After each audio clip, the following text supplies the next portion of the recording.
About 3 years ago, a group of generals came to me, and it was explained to me they were ready to conduct a coup d'etat. They were ready to move Barack Obama from office with military force. And then a few weeks later, I got another call and said that they were reconsidering. You know why they were reconsidering? No, why? Because they talked to Donald Trump. And Trump agreed that he would run.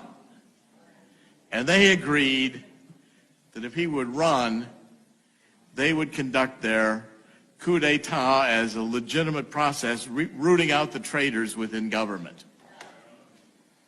And that pact between the military and Donald Trump has held.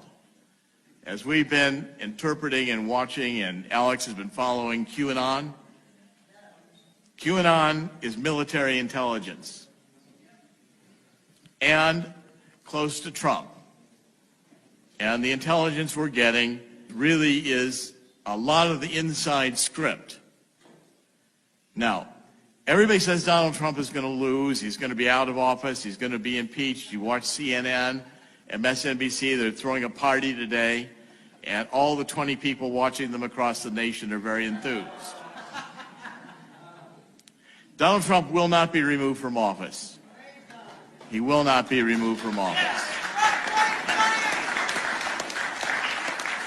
And in the counterattack he's going to launch, one or two facts that could change everything. Get a report from Michael Horowitz, the Inspector General, who details the corruption within the Department of Justice. Donald Trump is right. Maybe we should tear down the FBI building and start over again. And if you take a look at the depth of this corruption, it's pervasive since George H.W. Bush. The bureaucrats who have stayed, including these SES bureaucrats who are there mostly permanently, they're globalists. They don't believe in America anymore. They think they're smarter than America, smarter than the Founding Fathers. We ought to revise the Constitution. There's a very simple word that describes what they are. Traitors. Traitors. It's a capital crime.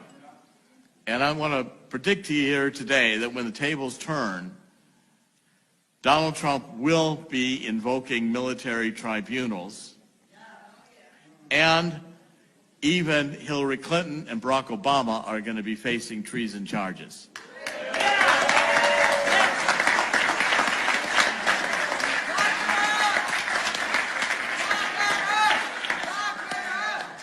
It will not end, and Donald Trump will have the courage to do that. Every time it looks to me, I've said this about Donald Trump, I've known him for decades. I said, Donald Trump always looks like he's going to lose until just before he wins.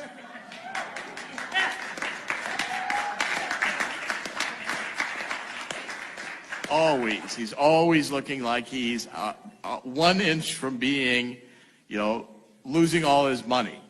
1 inch from losing this deal or that deal. Everything Donald Trump has done in his life has been a success. And in the final game of this, I think Donald Trump will reduce the bureaucracy. I'd say 95% would be good, maybe 100%, because the bureaucracy isn't specified in the Constitution. There's no discussion. There's no article about the bureaucracy, which means it can all be removed. Fire them all. And I think what we can have is a rebirth, as we say, of freedom in this country. But I want to say 2 or 3 things about Zuckerberg. Someone has come forth as a Silicon Valley insider anonymous and has been writing me extensive emails, which I've now been able to validate. And the story of Zuckerberg and the others is this. Facebook, all of the major ones, Twitter, YouTube, Google, every single one of them is a creation of the CIA. They were funded by the CIA, and they were there. And by the way, they are all considered dispensable. Zuckerberg may not realize it, but he's in the ejection seat.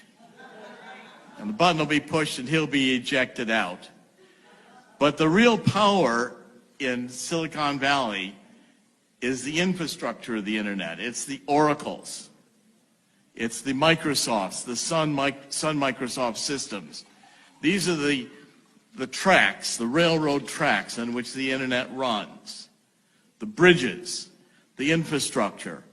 And the people who are really controlling Silicon Valley are the Larry Ellisons. These are the people you know less about because they're not the front men. You know, Zuckerberg is dispensable. Eric Schmidt is dispensable. Google is dispensable. They'll just replace it with another one because the real godfathers are the Larry Ellisons and the others. And who funded Larry Ellison? The CIA, the military-industrial complex, moving in with Lockheed and the others wanting the creation of a new generation of electronic hardware for the military. And in the process, and that started going back into the 50s.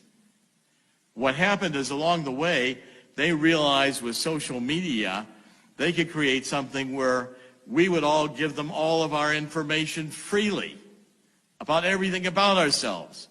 People even post pictures of themselves naked, which they keep forever. Every click you make is going right into the intelligence agencies.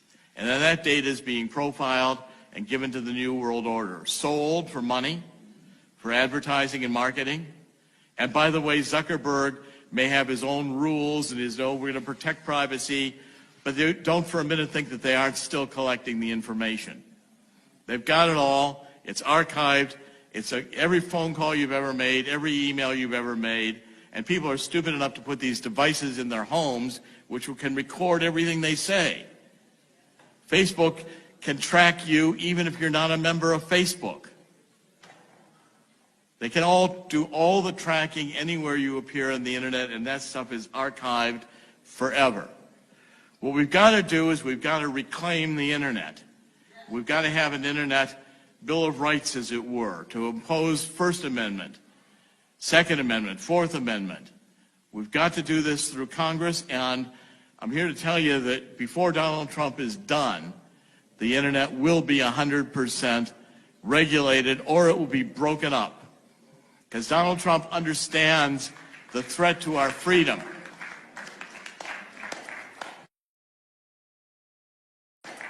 The threat to our freedom every one of us face with this information is so massive control that never occurred to George Orwell or Aldous Huxley that this could happen. But I'm here to say that in conclusion of all this, the same conclusion in the book I've just written, in Killing the Deep State, it ends, in the end, Donald Trump wins. And never forget that in the end, God wins. Thank you. Will